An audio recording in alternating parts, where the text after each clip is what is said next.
Good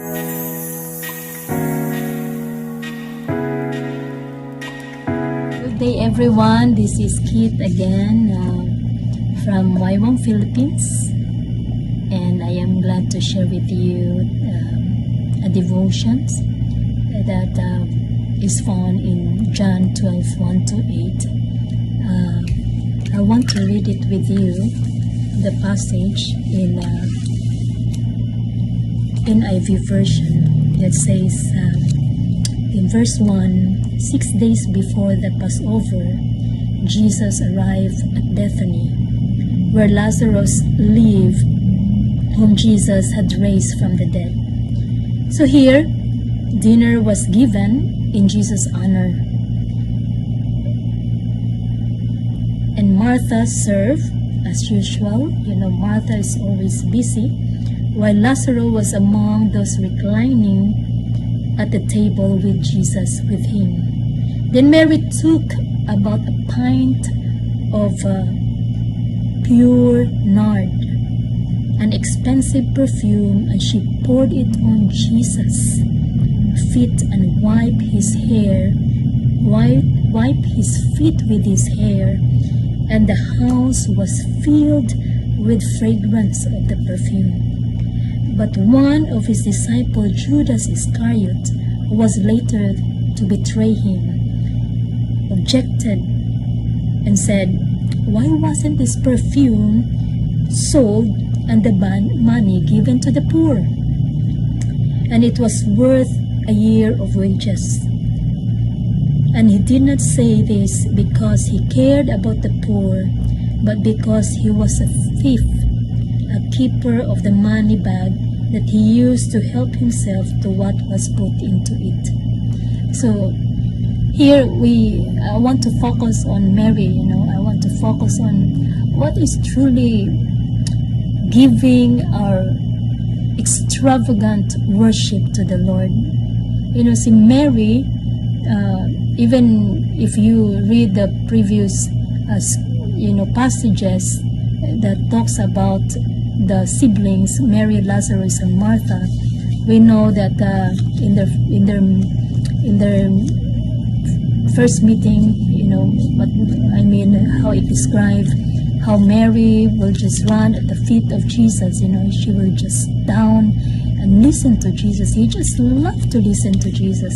But this time, with her love, he expressed it by washing Jesus' feet with expensive perfume.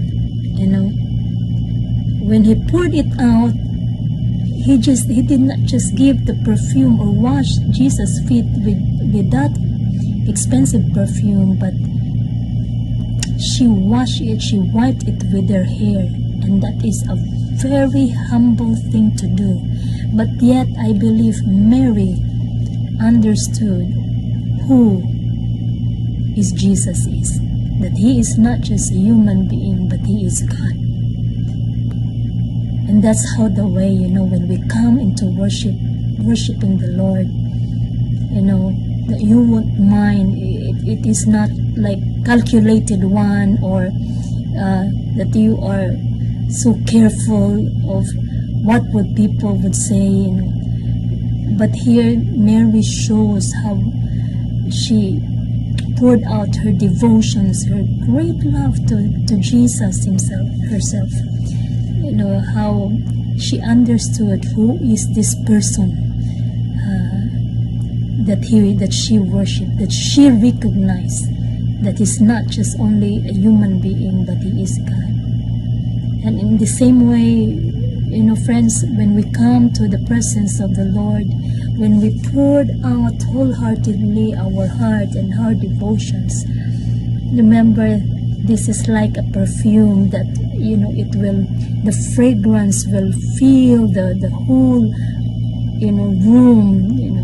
The atmosphere will be filled with love, with peace, with joy, with, a total submissions, and it brings something in the surroundings or in the atmosphere, change. And then people would really seize that if we have that kind of worship before the Lord. So I hope that this devotions, this message really encourage us, asking ourselves, how much did I give to you, Lord? When I come unto you in worship, remember that worship is not just only limited with singing songs, with hymns, with dancing, with laughter, but it's even more when we do things for the Lord out, from the abundance of the heart, with much of love, not with bitterness and anger, but with joy in doing it. Then, you will draw men unto the Lord by watching and seeing you doing it joyfully. So have a blessed morning. God bless you, everyone.